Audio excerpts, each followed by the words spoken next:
Hi there. Thank you so much for joining us today. My name is Thad Peterson. I'm the Senior Director of Marketing here at the Predictive Index. We're going to be covering a really important topic, which is how to make sure you don't let bias seep into your workplace in the forms of disparity when it comes to compensation. I want to start by introducing our two guests. We've got Kim Taylor, who's the VP of Compensation Data Operations at PayFactors. She leads the strategic direction of PayFactors' compensation database and oversees all client compensation assignments. Kim has partnered with hundreds of organizations to develop and refine their comp programs. And Jackie Dewey, who is the VP of Talent Optimization at the Predictive Index. She leads our HR function, and she oversees all aspects of talent optimization at the company, including talent acquisition, performance management, comp and benefits, and organizational design and development. One housekeeping note, if you have questions at all during the course of the Q&A, just click on the little button that says Q&A and type your question in there, and we will try to get to it towards the end of the webinar. So we're going to start with a little bit of an unfortunate stat. Women working full-time earn about 80 cents for every dollar men make. Now that's progress. It's better than it was 10, 20, 30 years ago, but clearly it's not where it should be. Kim, I'm going to start with you. From your standpoint, why, and this is a big question, why does the pay gap persist? Well, I think first we need to think about a couple of different things.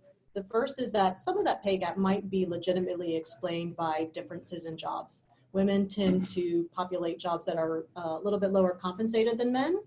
Women tend to take a little bit more time out of the workforce to care for others. And both of those can have an impact on compensation. But I also think that women are oftentimes socialized to be a little bit less forthcoming when it comes to negotiation. They're not encouraged to negotiate their salaries upon hiring. They're not really taught to tout their own accomplishments when it comes to time to negotiate for raises or promotions. And I think that really contributes a lot to the gap. And Jackie, you deal with these issues day in, day out. How do you see the pay gap manifesting itself? Yeah, I would agree with Kim. And I think we do spend a lot of time, and I personally spend a lot of time working with women in an organization on, knowing their value and having the confidence to ask for what they deserve. So I definitely think there's a lot of merit to that. Kim, you work with a lot of companies dealing with comp issues. Can you talk about some examples where you've seen like real pay gaps in the workplace? Sure. When I start working with the client, we do a discovery phase where we talk about sort of what they expect to find over the course of an audit like this. And for the most part, they generally think that they're pretty well equitable. They're paying pretty fairly. And we actually find that across the board, that does tend to be true. When you look at the entire employee population, there's usually only about a 5 or 10% difference between men and women's salaries. But when you start really digging into the data, when you start looking at people in specific job titles, those gaps can be much, much larger, sometimes on the order of 30, 40, 50%. Maybe an obvious question, but how do you know if a pay gap exists? What data do you look at it? I can imagine it actually being somewhat tricky to figure it out. It is, and unfortunately, there's not really an easy answer to doing one of these audits. You really have to get into all the data that you have at your disposal. Sometimes you have to pull historical data. You have to go back to resumes or applications to get the data you're looking at. But at the most basic, I think you need to know what you're paying your employees, and not just from a base salary perspective, but you need to look at their bonuses, their commissions. You should look at benefits if that's something that varies. But you also need to know what your employee demographic looks like. Obviously, who's male versus female, what are their performance scores? How long have they been with your organization, or how long have they been in the workforce in total? All of that information can impact how much somebody's being paid, and you want to make sure that you're taking all of that into consideration when you're conducting an audit like this. Jackie, I want to kind of loop back to something that we were talking about before. You talk to a ton of candidates when they're on the verge of making a decision about whether to take a job these days here at PI, but you've done it at other companies. Have you noticed a discernible difference between how assertively men and women will negotiate around salary? I think I have, and I would say I believe it. For me, the negotiating skills differ as you get higher in the organization, where there seems to be more negotiating, more assertiveness in terms of compensation and asks, and I guess that's where I would see the most of it. So what actions should a company take if there's a pay gap? What are the best practices for communicating it out to the company? What do you have to say on that one, Kim? I would say that it's important to be honest with your employees, be honest about what you did and why you did it, why you undertook this audit in the first place. To an extent, maybe be honest about the findings. When you're rolling out any increases that you're making as a result of this audit, explain to the employees why you're granting these increases. I think that they tend to value that level of communication. And I think that most employees feel like they want some transparency in the compensation process, whether it's overall or specifically with respect to equity.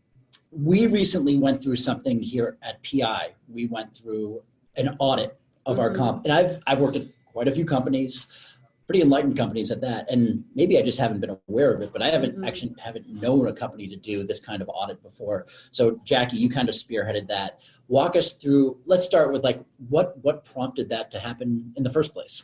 Sure. There were actually two things that were the impetus for us embarking on that. And the first was I went to a conference and there was a bunch of HR leaders in the room, and Patty McCord of Netflix Notoriety was leading the talk, and we were talking about the gap. And, you know, she basically said, you cannot complain about this. You're the people that are accountable and responsible for changing it.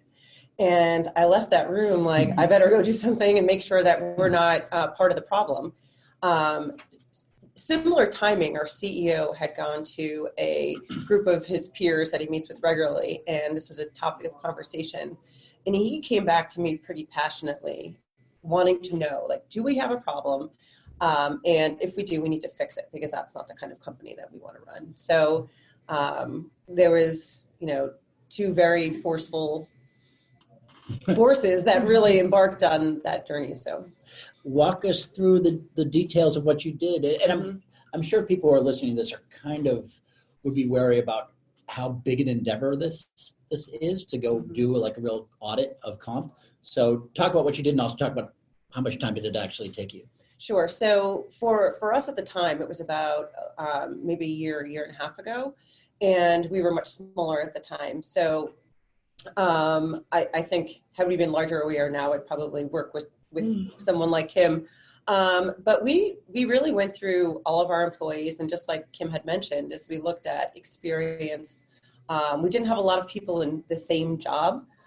So we did have to look at, you know, a lot of similarities across types of jobs, and promotions, increases, how long they've been here. And we put all of those things into, or looked at all of those things when we were, you know, assessing our situation.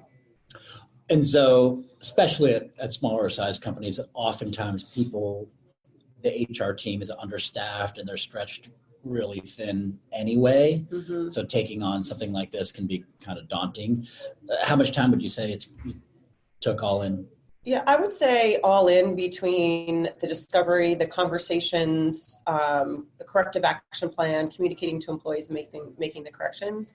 It probably took 25 hours total. And you mentioned there communicating out to employees. Talk about how that you handled that piece. Sure. So, you know, we didn't want to hide the fact that we had this discrepancy. We were actually pretty proud that we went on the proactive stance to look and really discover, are there any inequities? And we simply sat down with employees and said, we want to make this correction. And we talked to them about it, and they were actually super appreciative because it was unexpected. And so, you know, communicating from that standpoint was not an issue. Kim, what do you do when people aren't aware of the problem? And what do you do when there's concern about not having enough budget to fix it? Well, I think sometimes when you say that we're not aware of a problem, what you're really saying is we don't discriminate. And I don't think that anyone's saying that companies are specifically underpaying women or specifically discriminating. But I think that the data that I've looked at anyway does show that there is a disparity. And so just because you don't think there's a problem doesn't mean that we can just trust that there's not a problem. So I think you really need to dig in. And if there's not, that's great. Then you don't have to worry about anything. But if there is, then at least you know what you're dealing with. And what about the budget issue? Like, not too many people want to poke and prod to find new ways to spend money. Yeah, and you know, sometimes the result of these audits can seem very costly. And usually I counsel my clients that at least you know what the problem is, you know how big it is, you know what it's going to take to fix it, and you can develop a strategy to fix it. And it doesn't necessarily need to be all fixed right away. Maybe you carve out a certain segment of your employee population and you take care of those inequities in the first pass, and the other the other populations you handle over a 2 or 3 year cycle. At least you know what your problem is, and then you can decide how to fix it over the short and long term. So I know this is difficult to answer because my understanding is it varies from one state to another, but how costly can it be to not address the problem? It can be very costly. And like you say, it really does depend on the state laws. But at a minimum, I think you're usually on the hook for bringing employees up to an equitable rate. In some cases, you can be on the hook for back wages, and I believe sometimes damages as well. Got it. Okay. So as we alluded to, we did this audit about a year ago here at PI. Kim, in your estimation, how frequently, how often should companies do this kind of audit or an assessment? When should PI do its next one? Well, I guess ideally you're thinking about this continuously. Every time you bring somebody into the organization, every time you have a pay action, you're looking at how that sits with respect to the rest of your employee population. So in theory, you should be staying on top of it on an ongoing basis. With respect to how often you do a complete audit, I think that's probably going to depend on how much movement you have in your employee population. I probably wouldn't want to go more than 3 years, though. Okay. And Jackie, along those lines, I know that you try to do some things on an ongoing basis to make sure we're doing our part on this front. Can you talk about some of those ongoing maintenance things that you try to do on our team here? Sure. And, once we went through this process is we changed our entire practice around hiring and pay actions. We brought in a coach for our executive team to understand the differences in how people communicate and negotiate, to really enlighten the conversation when this happens across the organization for pay increases or promotions. And then we trained our people operations team for hiring and really changing how we ask the questions when looking to find out what people are looking to be paid. And so typically maybe a year ago, you'd say, what are your salary requirements? And now we start with what we pay for the job. And so versus, where we ask the candidate first is we'll let them know what the job pays. So it's regardless of who the person is necessarily, it's like what we pay for the job, and then we ensure that we're hiring the right person for the job that we want to pay. So we really changed the way that we hire.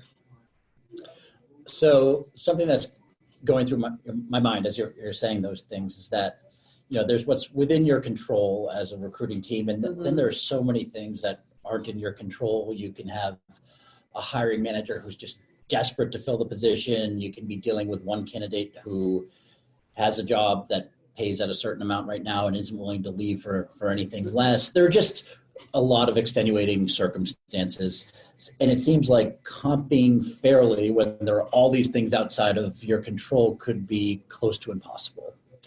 Yes. So when we go outside of what we're expecting to pay for a job, we look at it with the lens of equity. So our recruiters understand that we want to make sure we maintain equity since we've gone through this process.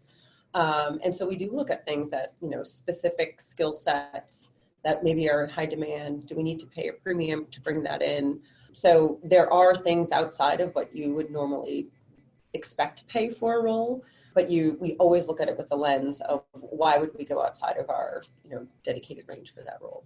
I want to ask you both kind of similar question. Jackie, on your end, do you make an effort to educate managers on the differences in how people communicate and how they negotiate?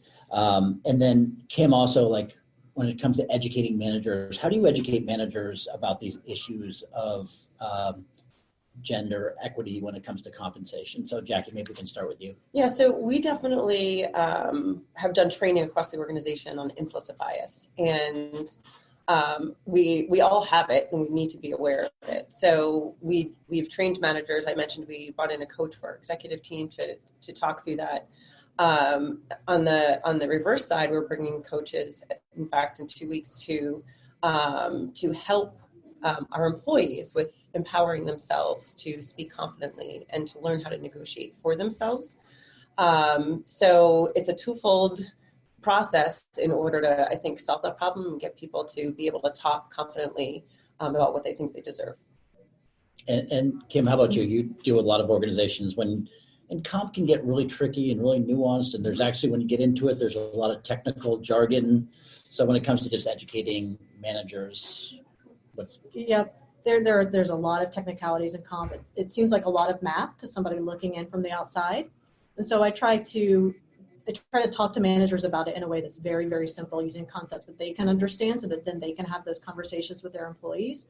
So we tend to not talk to managers about salary structures or benchmarks or compa ratios or minimums and maximums. We instead talk about an acceptable range of pay. We might talk generally about how somebody's positioned. Oh, they're above average with respect to the market, or they're one of the higher paid employees in the organization. So we try to get away from those really technical terms so that managers feel like they really understand what we're talking about and they feel like they can have intelligent conversations with their employees.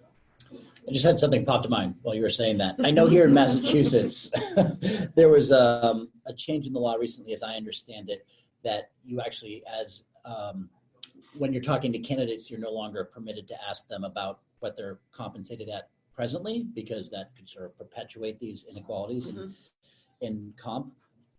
Any other things that you would advise people to stay away from, or just cautionary notes you would give to people about when they're having discussions with candidates, where they need to sort of watch where they prod? Yeah, I guess the way I would think about that is we encourage our managers not to have the conversations in hiring with candidates, and we try to keep that within our people operations team, because we don't want our managers to get themselves in a situation that they don't even know about. So leave that to the pros. Right. And so, and we try and be as open and honest with candidates once we've established a baseline for what we're looking for. Because, I mean, we tell candidates that we don't want anyone to come into PI ever feeling that they're underpaid or they don't get paid enough for this job. So I think transparency in not only what they were accepting their job at, but what they can expect for raises and promotions and how our whole pay program works. So there's no missed expectations when they start. Awesome. Anything to add to that? Or I think she mostly covered it. I would agree that the conversation should be driven by the HR department. And I think that it's helpful for managers to understand that when we talk about equity, we don't always mean just in their specific downlines, that we mean across the entire organization. And you really need your HR department to help you with that, to help you have that visibility. Okay, so for people who are listening, let's talk about actionable steps that anyone can take to ensure that the wage gap is confronted head on. Kim, let's start with you. I think first I would say have an established and articulated compensation philosophy. Know how you want to pay your employees and apply that across the organization. Because if you're handling compensation on a one-off basis, it's kind of the wild, wild west. You really don't have any control over what's going on in your organization. So know how you want to pay people. Make sure that your managers understand that and feel like they can talk about it to their employees. Jackie. Yeah, so I think that those are the right things. When I think about, correcting the problem, if you have one, that it's really important for your senior team or your leadership of your organization to have buy-in that, this is not the kind of company or the kind of practice that we want to be a part of. And maybe that's part of your compensation philosophy. Because then if a problem comes up or there's a challenge you have with obtaining a superstar candidate, or potentially you might be losing a top performer, these conversations aren't a surprise. You can bring that into the fold. So I really think that not keeping that conversation to just your HR team, but really the whole initiative to your senior team. One last question, and there are a bunch of questions that have come in from the audience, so we'll get to those. Hopefully, and Jackie, orient this question towards you. Hopefully comp is not the only way you're motivating your employees. So can you talk a little bit about how companies can do a good job of motivating their employees beyond comp? Absolutely. So, and that's part of our compensation philosophy. We talk about compensation, your actual paycheck as one piece, but there's, for us, it's a challenging work opportunities, career development and advancement, professional development, being able to provide a mentor. It's everything around your flexible schedule, and can you provide work from home opportunities?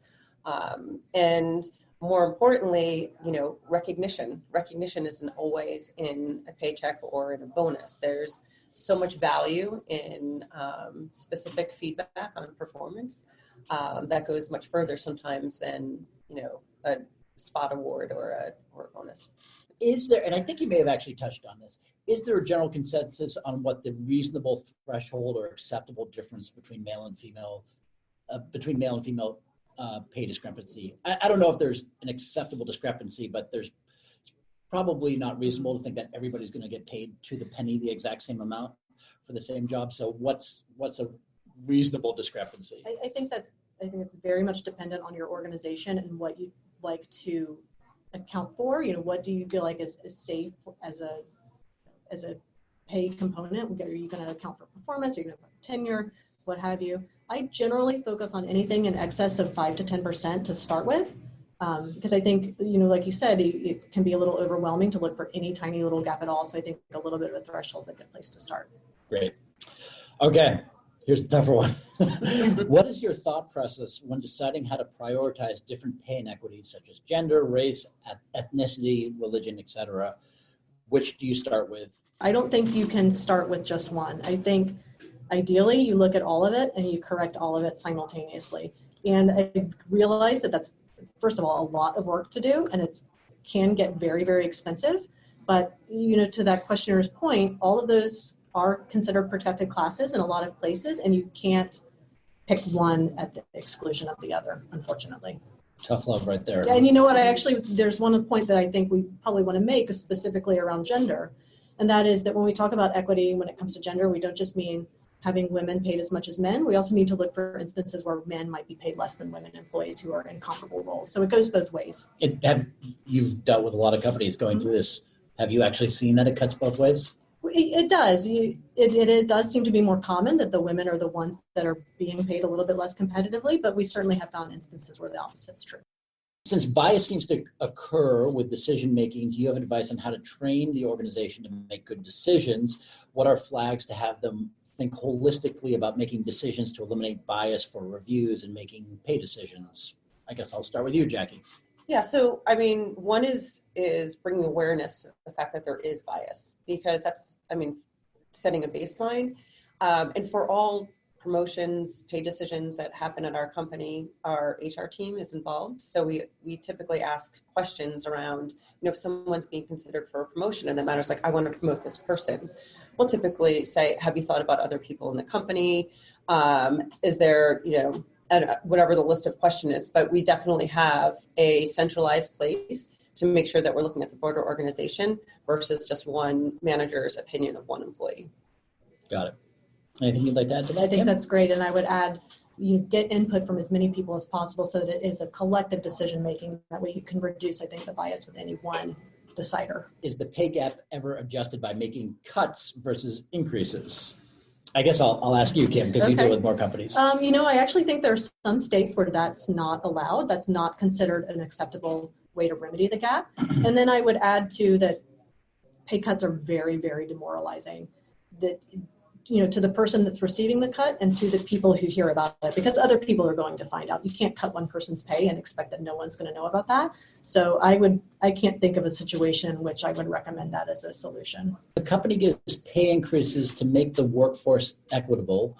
Are there legal liabilities for the company because they were not paying fairly to begin with?